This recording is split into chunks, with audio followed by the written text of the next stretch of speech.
Thanks for joining us today. We're going to go ahead and get started. And to kick everything off, we have TLC National Director, Danny Vargas. Hello, everyone, and welcome to TLC MatchPoint's 14th edition of our webinar series. This one is Small Business Certifications and featuring Carolina Vargas, Acting Business Opportunity Specialist at the U.S. Small Business Administration Office in Kansas City. My name is Danny Vargas, President and CEO of Varcom Solutions and National Director of the Latino Coalition. And today's episode actually should be called the Vargas and Vargas Show. Actually, no relation, but it's unique to be able to have people with the same last names. We look forward to sharing today's presentation with small businesses that have questions about the certification process. Before we start, I really would like to thank our sponsor, Wells Fargo, for making MatchPoint and this webinar series possible. We appreciate the support that they've given to small businesses across the country. And if you haven't heard, TLC MatchPoint hosts a variety of webinars focused on procurement tools, small business mentoring, and the exploration of online resources. We've had 13 successful webinars, with our most recent topic covering how to write a winning proposal. I hope you're able to watch that webinar. As a reminder, TLC MatchPoint is free to all business owners and allows for the creation of a business profile with all of your important information, your certifications, and uploading of marketing material. Our corporate partners search the MatchPoint database to find potential suppliers for projects for which they need sourcing. So we encourage all business owners to register at tlcmatchpoint.com to find out more about upcoming opportunities and how to actually get registered on our website. So today we'll be taking you through all that there is to know about small business certifications. It's my pleasure to introduce Carolina Vargas, Prima, Acting Business Opportunity Specialist at the U.S. Small Business Administration in the Kansas City office. Carolina is responsible for promoting SBA programs and services through outreach and marketing, recruitment, training, education, and development of small businesses interested in doing business with the government, federal, state, and local. She's also a consultant and works with SBA, PCRS, CMRS to identify the needs of government organizations, OSBP for DoD, and primes and subcontractors to assist them with meeting their small business goals. Carolina matches the needs of organizations to the capabilities of small businesses through business matchmaking and other outreach and marketing initiatives, all while furthering the SBA mission and assisting with the implementation of best practices. Please join me in welcoming Carolina as she will take us through how the government buys goods and services, the types of certifications, and resources available. If you have any questions throughout her presentation, please add them in the chat box, and we'll answer those questions either during the Q&A session or after the presentation. Thank you all again for joining us, and take it away, Prima. All right, Danny, thanks for the lovely introduction. I want to thank the Latino Coalition for inviting me, Delia, for inviting me to do this presentation on small business certifications.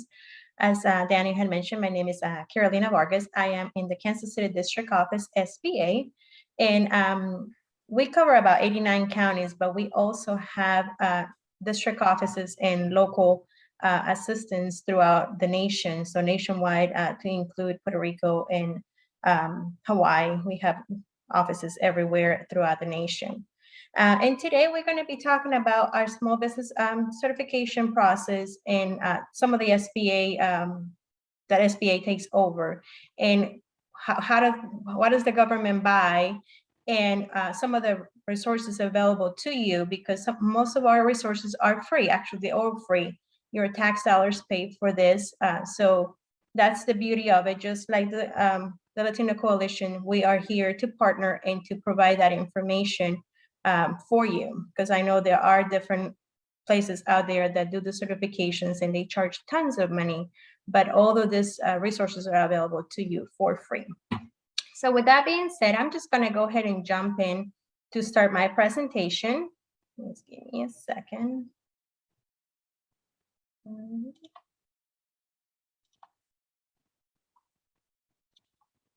Just let me know when you can see my screen. One of you guys can let me know.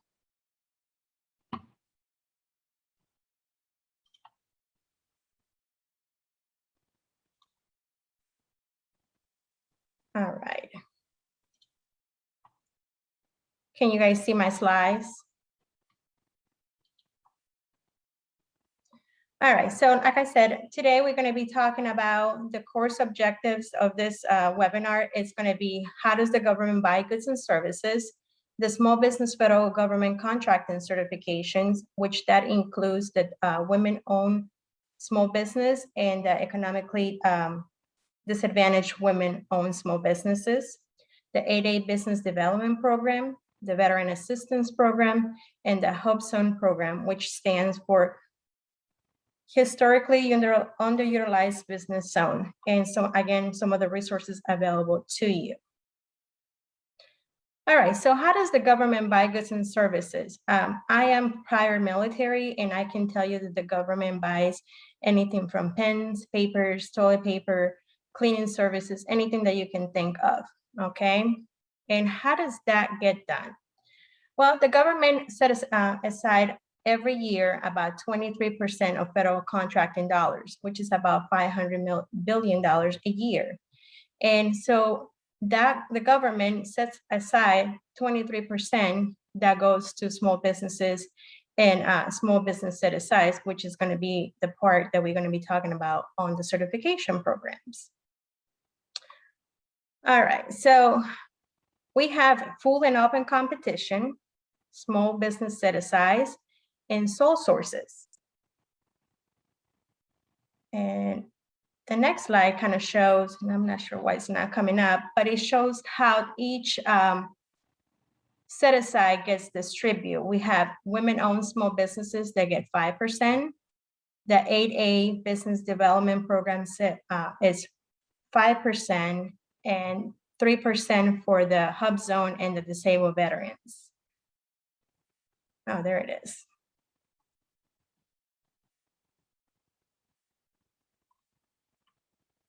So the goal every year for the government is to have 23% set aside.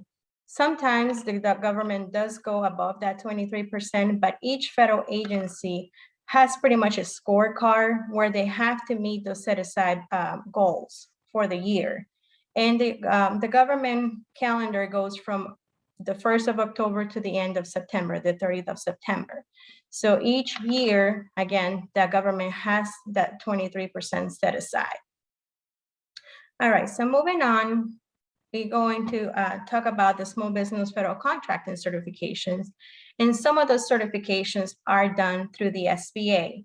Right now, pretty much all of them are done with the exception of the veterans, disabled veterans or the veteran businesses. Yesterday, it was announced that the certification will be done by 2023 through the SBA as well. There are also some of the companies that the SBA does recognize for the women-owned small certification, business certification. But like I said, this certification is free through the SBA, and I'm going to explain how do you get there. All right. The first one we're talking about, it's the women-owned small businesses and the economically disadvantaged women-owned certification. All right, so the Women-Owned Small Businesses Program, it's meant for women-owned businesses to take advantage of annual prime contract goals, build their capacity and grow, and access the set aside for the WOSB and the EWOSB, which again is that 5% that the government sets aside every year. And how do you pretty much get that requirement? Well, the economically disadvantaged requirement for that women-owned small businesses, your personal assets cannot be more than $750,000. You have to have at least 3-year average income of about $350,000 or less. You have to be a fair market value on all assets, which is about $6 million or less. Okay, and oh, sorry, here we go. In order for you to qualify for any of the SBA program certifications, you have to be a 51% owner. And also you have to be a profit for business, independently owned and operated. And you have to be physically located and operated in the United States. All right, so moving on to the 8A Business Program Development. The 8A's Business Development Program is a developmental program. That does not mean because you are part of the certification or you have the 8A certification that you are guaranteed a contract. That is not a true statement, and some people do think that that is the case.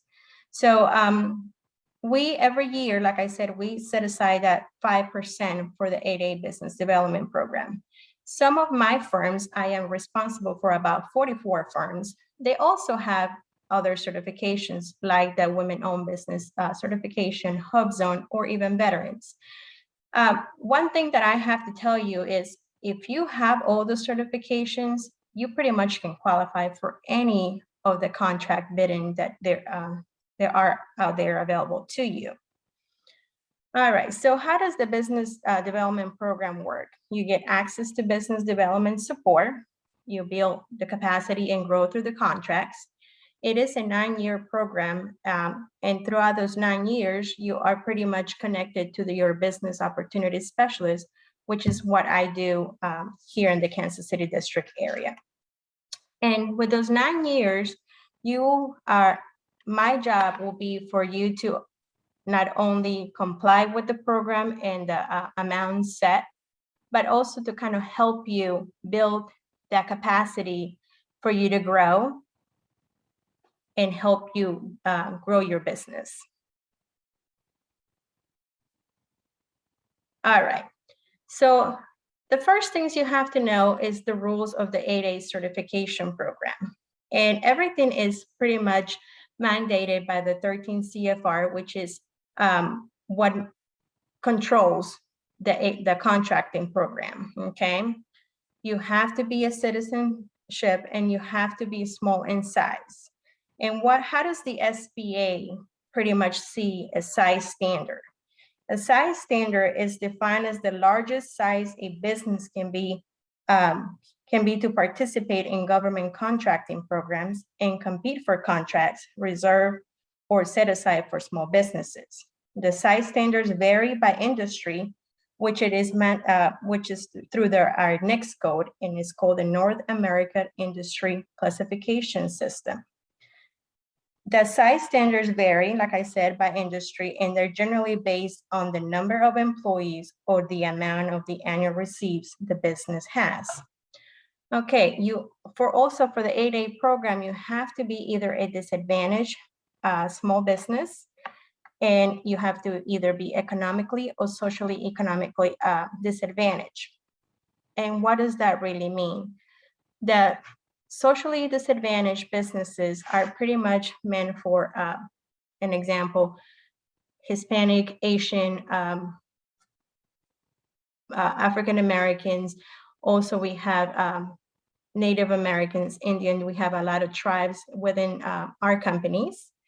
And the economically disadvantaged will be those that, an example will be women that are in a men industry and they don't get paid as much as the guys do.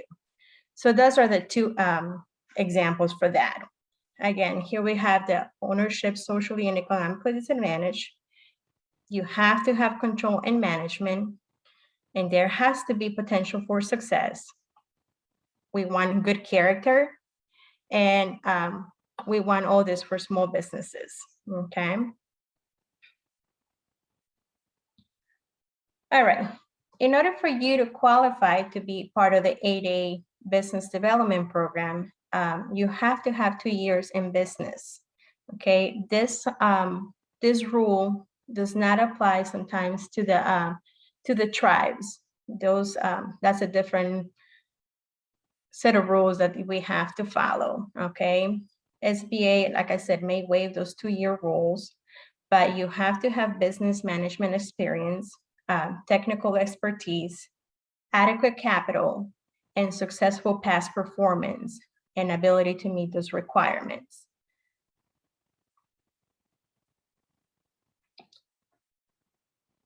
The designated socially disadvantaged criteria, like I was explaining earlier, you have the Black Americans, Asian Pacific American, Hispanic, Native American, and Subcontinent Asian American, okay?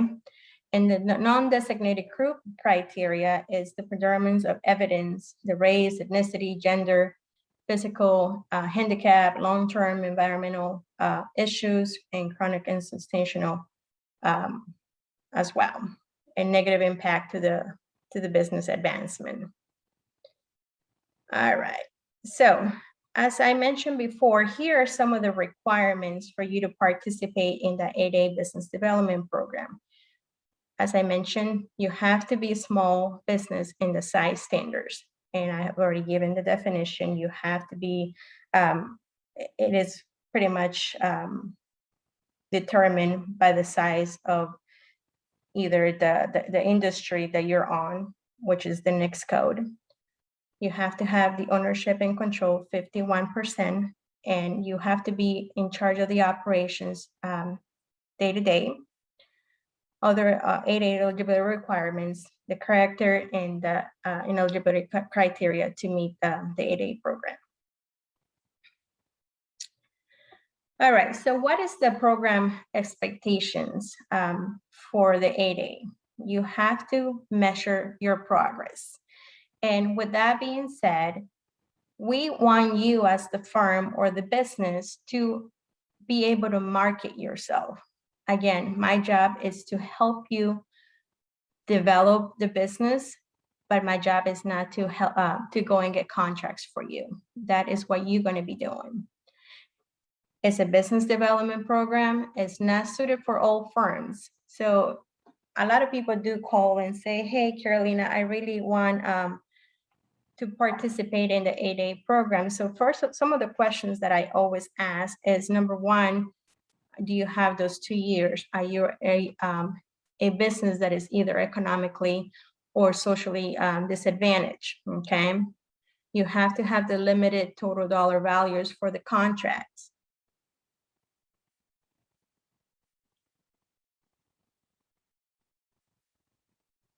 All right, so part of the first, once you come into the program, the participation for this, it goes in stages. We have the participation starts with the date of the approval, and the years 1 through 4, it is a developmental program where you're going to be looking at set aside contracts or sole sources. And the SBA wants you to start succeeding in finding pretty much those contracts on your own, establishing relationships with this contract officers or different agencies, okay? Once you do that, you're going to go to the transitional part of the program, which is years 5 through 9. And what does that mean? We want you from those years 5 through 9 to kind of start winning off from the SBA and start kind of getting your own contracts without set asides or sole sources, but kind of slowly start growing your business. So you have to maintain that eligibility, you have to provide your annual update on time, which every year you provide about 3 years of the most updated tax returns and financials. Inform SBA of all materials and businesses changes to include change of ownerships, affiliations, or anything like that. And you have to maintain a SAMS and a DSP profiles. The SAMS is where you register for to become part of the contracting world, whether it is the 8A, the women-owned, the Hubzone, or the veteran certifications, or even small contracts. All right, so before you apply and start the process, you have to make sure that you register for a DUNS number. You have to, again, make sure that you identify that size standard or the NICS code that is going to determine if you are a small business according to the SBA rules. You have to register within SAM, and in order for you to do that, you have to go through certified.sba.gov. There's access to resources and knowledge bases that you can do through there, but that is where I always refer to our PTAC, which is called Procurement Technical Assistance Program. These people, they do this every day. They get money from the government to help small businesses like you to start the process and register for this kind of certifications. All right.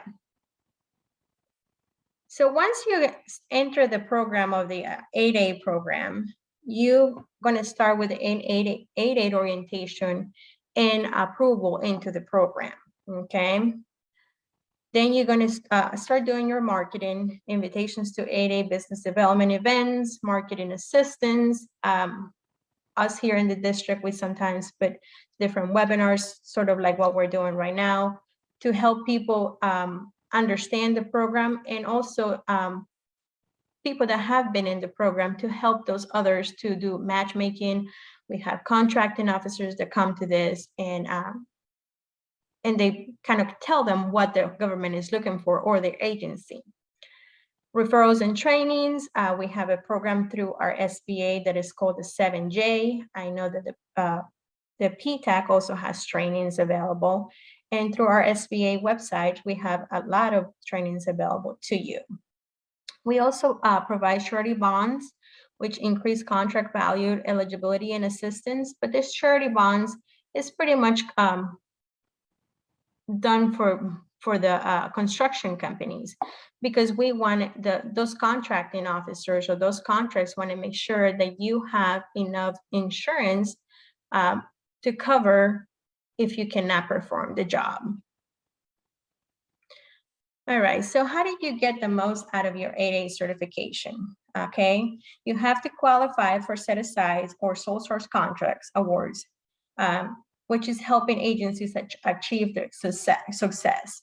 So we have any federal agency that you can think of. We have the GSA, the Department of Defense, you have Small Business Administration, the USDA, the Weather Center. You can think of so many different agencies, but that's just federal. You also have the local and government, local government and state that you can also bid on contracts. Like I said, sole source contract value thresholds are 7.5 million for manufacturing and 4.5 for all others. You have opportunity to build capacity and grow by establishing joint ventures and participating in the SBA Mentor Protege program. What this does is kind of help you go under a big company's wing to help you succeed and start growing on your own. Sometimes when you bid on this type of contracts, they're looking for a certain amount of money, stuff that you cannot bid on. But if you have a big company as your mentor, you can go under them to complete these contracts that they're looking for. You have access to management and technical assistance programs, and like I said, guarantee loan bonding assistance. All right, so moving on, we're going to go to the service disabled veteran small businesses. And like the 8A, the service disabled veterans, we want you to qualify for set-aside opportunities. Again, build your capacity and grow, and establish joint ventures with other companies. And like every other program, you have to be a 51% owner requirement. You have to manage the daily operations. You have to be the highest officer position. You have to have some managerial experience. And again, we're going to go again for the proper NICS code for the job that you do, which determines your site standards. Okay, so how do you get the most out of the program? Just like before, it enables and qualifies the set-aside contract awards, helping agencies to meet their goals, facilitates and development opportunities and increase growth, and more prime and subcontracting opportunities through the registration at vetbiz.va.gov. And as I mentioned earlier, right now, the certification process for the veterans is done through the vetbiz.va.gov. In 2023, the SBA will be doing all certifications through our certified, through SAMS and certified.gov. All right, again, same thing with the Hubzone certification. What does Hubzone stand for? Historically underutilized business zones. And the SBA also wants you to do the same thing as the previous: stimulate capital investments, build capacity, and access Hubzone set-aside contract dollars. The Hubzone is a little different than some of the other ones, because these are historically underutilized business zones that are not they don't have the same opportunities as other small businesses. All right, so what does the Hubzone do for some of these businesses? It creates employment opportunity, also capital investments, and economic leverage. But there are a lot of rules within the Hubzone. And that's something that we need to, will be another day for us to discuss this. But in order to be able to qualify for the Hubzone certification, you have to be, again, a 51% owner, exception for certain groups, and location. Location is a big key for the Hubzone, because you have to be in under the underutilized zones. You have to keep about 35% of employment requirement within that zone. You have to comply with the size standards and the NICS codes that is required.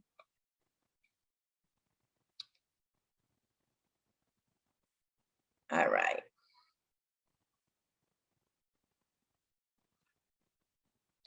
So the SBA Hubzone's responsibilities, it implements and regulates the program.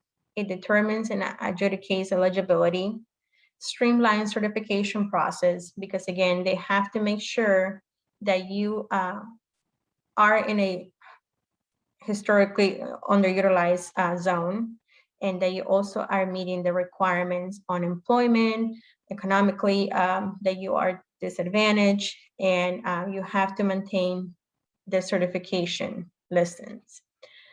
We have seen a lot of some of the Hubzone firms. The targets have kind of slowly gone down because there's not that many. I mean, there's still a lot of Hubzone areas, but not a lot of people qualify, because sometimes you might think you're in a Hubzone, but because the map that is designed by the SBA does not qualify you as a Hubzone. So a lot of times you have to make sure that you understand what is the zone that you're in. Otherwise, you won't be able to qualify for this.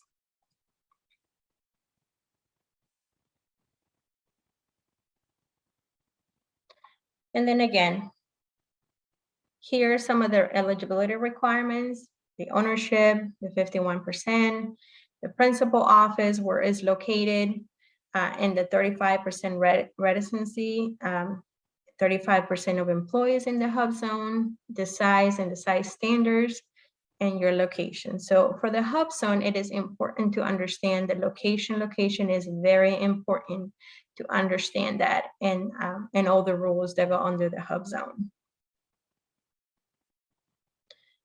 If you need more assistance with the Hubzone, there are a lot of different places you can visit.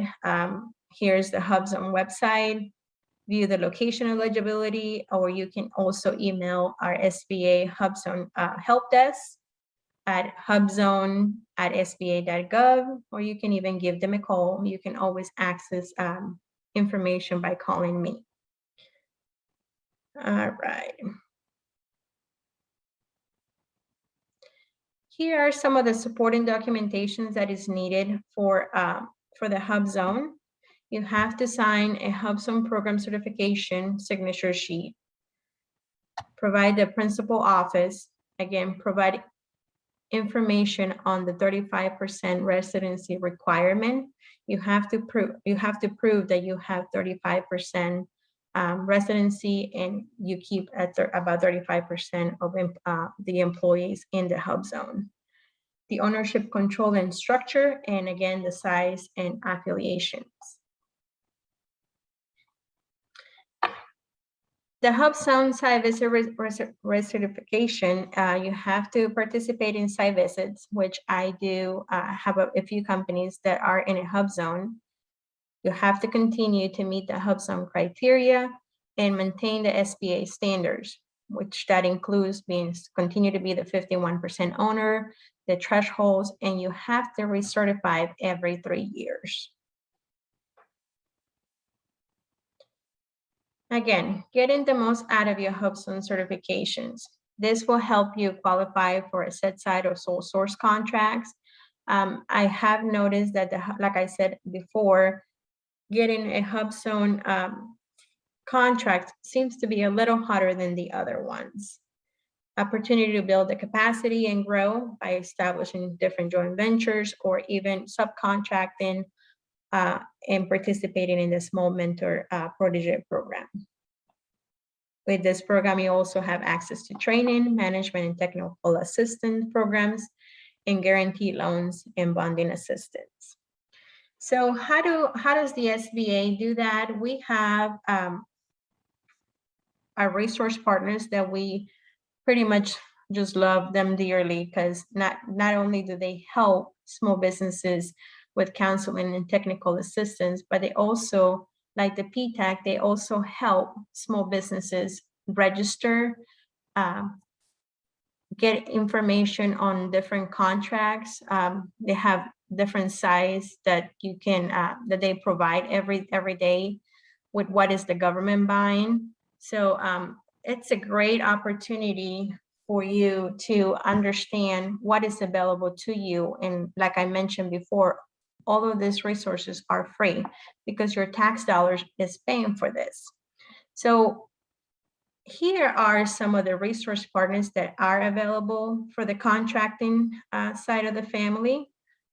You have the Business Opportunity Specialist, which will be your first point of contact, and I'm one of them here in the Kansas City District area. We have the Procurement Centers representatives and the Procurement Technical Assistance Centers, which is the PTAC. They help with government contract assistance, consulting and workshop, information and resources. They have a lot of trainings available, and they can help to mitigate a lot of some of the issues that some of the companies do see when they're starting the process, or sometimes you know, how to find those contracts. Where do I go? How do I find what the government is buying? The marketing resources, we have the SAMS.gov, beta.gov. There's a lot of contract opportunities in there. The system for award management, and the Dynamic Small Business Search, which is a program or a website that is run by the SBA. And this Dynamic Small Business Search system is pretty much where all of the contracting officers come to look for set aside or specific businesses that they're looking for. So for example, if I'm a contracting officer and I am looking for an 8A women-owned small businesses, I'm going to come there and I'm going to do a search of, you know, within my area, what is available to me. Sometimes I do get calls from the contracting officers saying, hey, I'm looking for this specific NEXT code or a size standard code, and it has to be a women-owned. And sometimes, obviously, I look through my firms. I have about 44 firms, but then I can go also in the Dynamic Small Business Search system to look for that.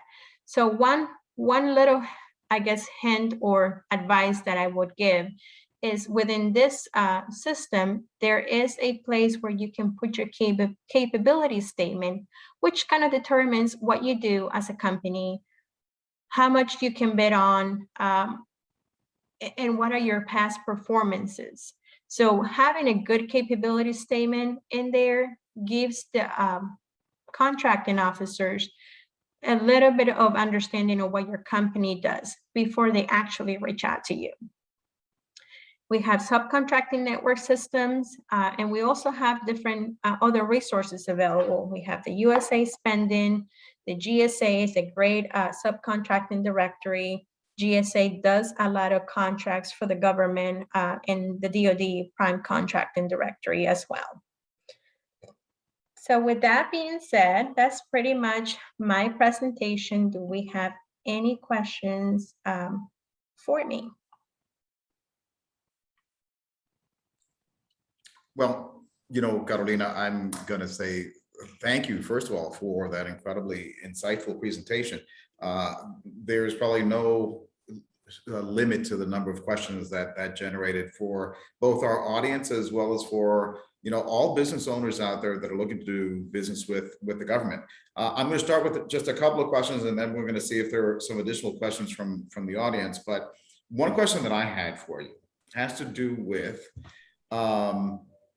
there are a variety of certifications that you described, right? Mm-hmm. And the government agencies typically have a goal that they want to reach for each of those different categories of certifications.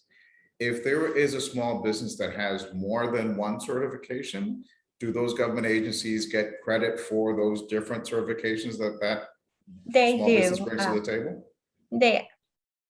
Okay, I thought I was muted. I'm sorry. They do. They have each agency has a set of goals, and sometimes they do go above that 23%. You know, for example, I'm going to put myself as the DoD.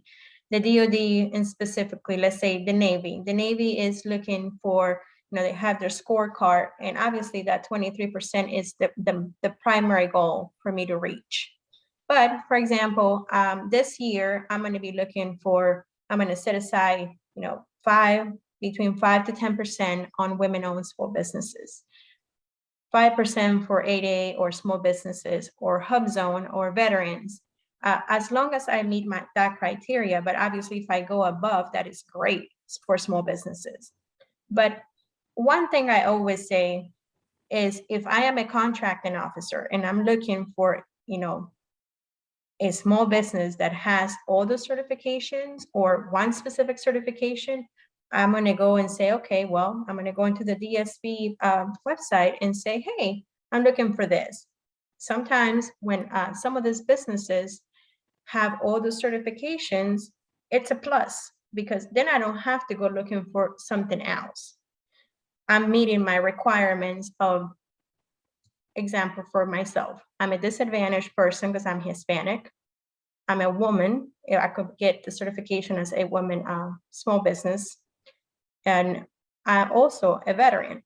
So I'm hitting 3 of those criterias that this contracting officer is looking for. So that pretty much covers some of those criterias that he has to check, or she. So to the extent possible, if a small business can get multiple certifications, it makes them more attractive, right, for the contracting officer. And I don't want to minimize the amount of effort and time that it takes to get these certifications.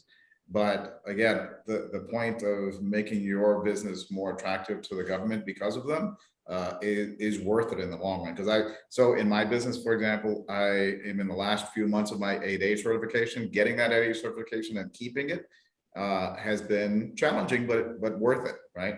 I'm a service-disabled veteran-owned small business. I am working on my Hubzone certification.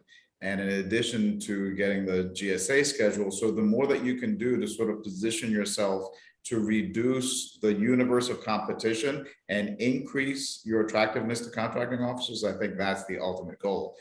The last question I had for you, and then we're going to turn to an audience question, is, in some cases, correct me if I'm wrong, but it seems as though some of the audience that you're looking to engage as it relates to certification is not just the government, but might be also other businesses, right? Right. So if there is a company that is at the end of the 8A certification, at the end of the 9 years, and they want to be able to continue with a particular government agency, but it has to be an 8A, they might reach out to a company that still has several years left in their 8A, and they can partner.